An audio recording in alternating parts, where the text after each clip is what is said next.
period, females' preferences and consideration of buying Maxi pants. We're Team 4 from A to A. I'm Jenny. I'm Cindy. I'm Laura. I'm Angel.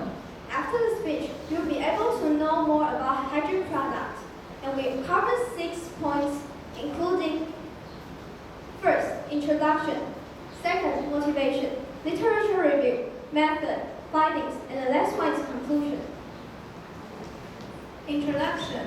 In the early years, because the Maxi pad hadn't invented, women could only look for alternatives near their place, such as hay leaves, plant ash, cotton, straw paper, white paper, and so on. Not only does this cause a lack of sanitation, but it is also very troublesome. With the changes over time, people invented Maxi pad in 1970 and invented other hygiene products after that. Those inventions bring women great convenience and benefit. But which one is the best for us? Motivation. Girls' first menstruation usually occurs between 12 to 14. During this time, hygiene products are indispensable for women. The brand of Maxi pad and other hygiene products are becoming more and more diversified. Customers will buy the hygiene product based on the reviews on the internet. However, there are some difficulty in choosing what kind of hygiene product they need. Thus, the author would like to explore the following research questions. First, what is the history of the development of Maxi pad? Second, can Taiwanese women accept other hygiene products? Third, how will women choose Maxi pad as their priority? According to the research questions above, the research will be conducted by administrating questionnaire to women above high school and collecting previous literature. And the next part is history of the development of Maxi pads. And this is our timeline of the history.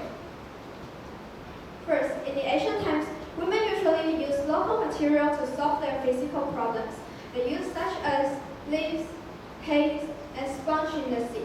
And then, in the future society, they replaced the material into cotton, plant ash, and animals' hair such as wool. And they put the material on the cotton belt and clipped on the underwear.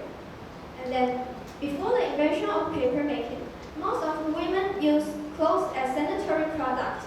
And they usually use the dark clothes, like black or dark blue. And only few of them use the white one because the white one were not easy to wash. And even some of them were embroidered the patterns on their clothes to make it prettier. And then after the invention of permanent making, the Peruvians replaced the plant ash into straw paper. And the rich used the white paper because the white paper were more clean but also more expensive. And now, the Maxi pads, tampons, and menstrual cups we use were invented. This is our timeline of development.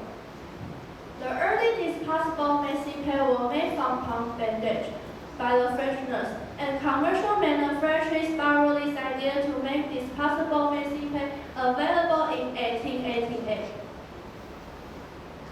In the 20th century, the physique belt appeared, and the woman used safety pins or sleeves to fix the Maxi pad. The world's first disposable Maxi pad was officially produced in 1922, developed by a company from the United States. The self-adhesive band Maxi pad appeared in 1970.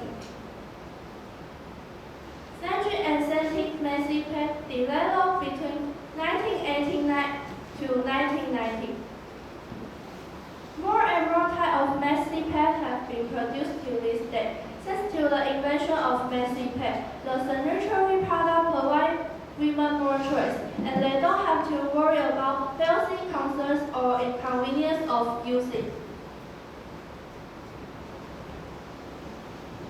Other hygiene products. With the development of technology today, many different types of hygiene products are gradually being improved, developed, and innovated, in addition to Maxi pad. Many unprecedented hygiene products have also invented, such as tampon and menstrual cups. Tampon and menstrual cups are very dry, non-filling, and burden-free in use. But because they are too insensitive, it is easy to forget to take them out and cause infection.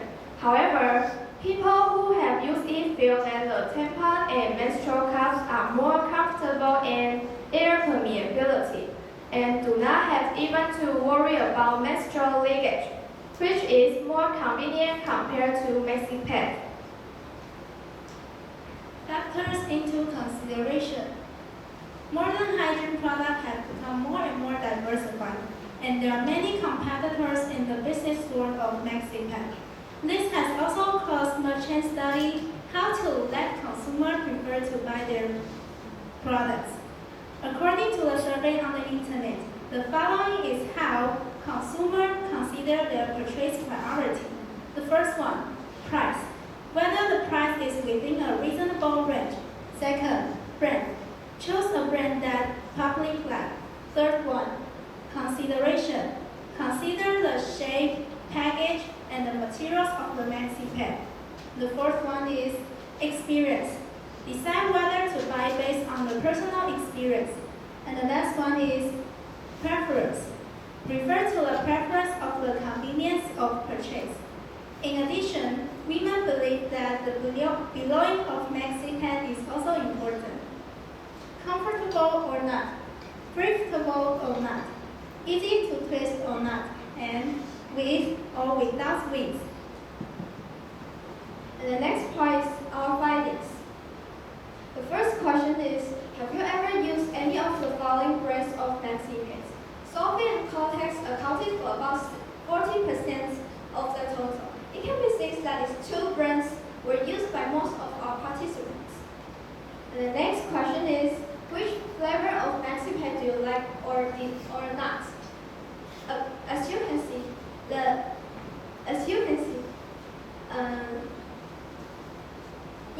nearly 40% of our participants' favorite flavor of Maxi pad is herbs, and their least favorite is Chinese herbal medicine, which accounted for about 55%.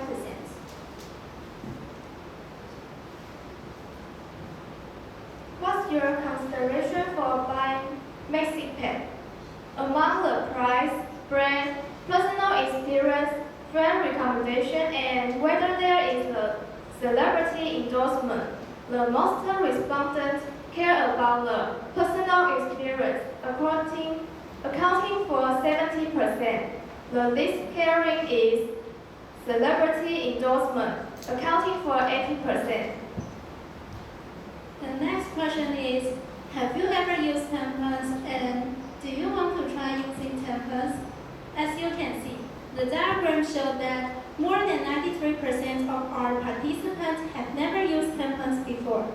Although some people want to try using tampons, there are still over 70% of them don't want to try. Most people who want to try that because they think it is convenient, and nearly 50% of them are afraid of pain.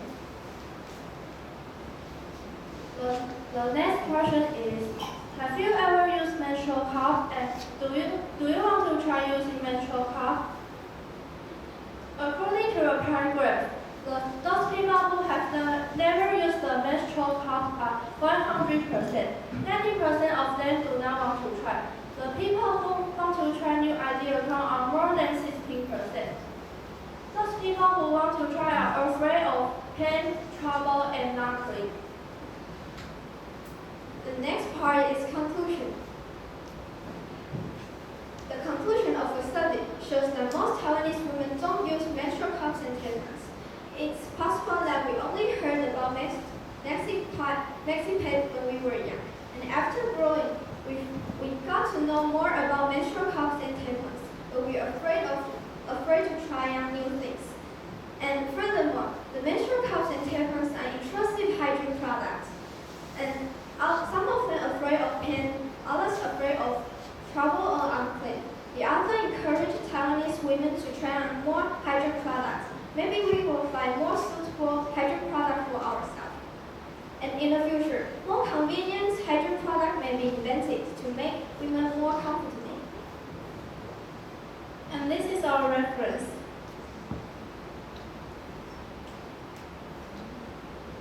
That's the end of our presentation. Thank you all for attention.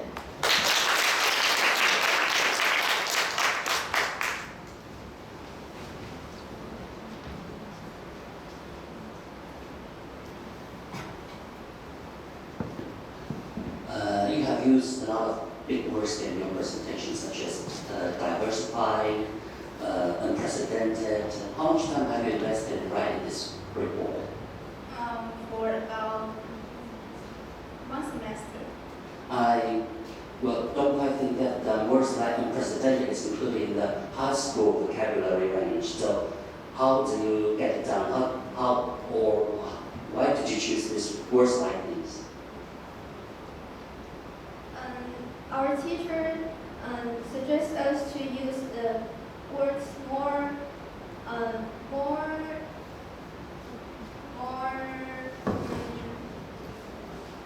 Challenging? yeah.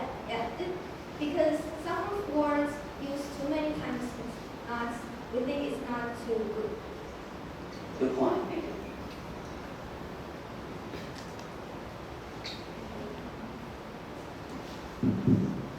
You have done a very good job. And your topic is women's references, and I'm wondering, and what are your preferences for the Maxi pads after you do this project?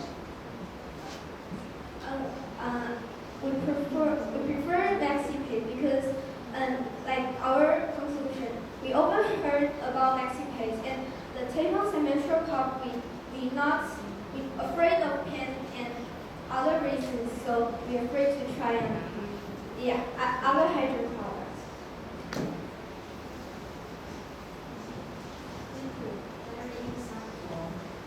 My question is about the research.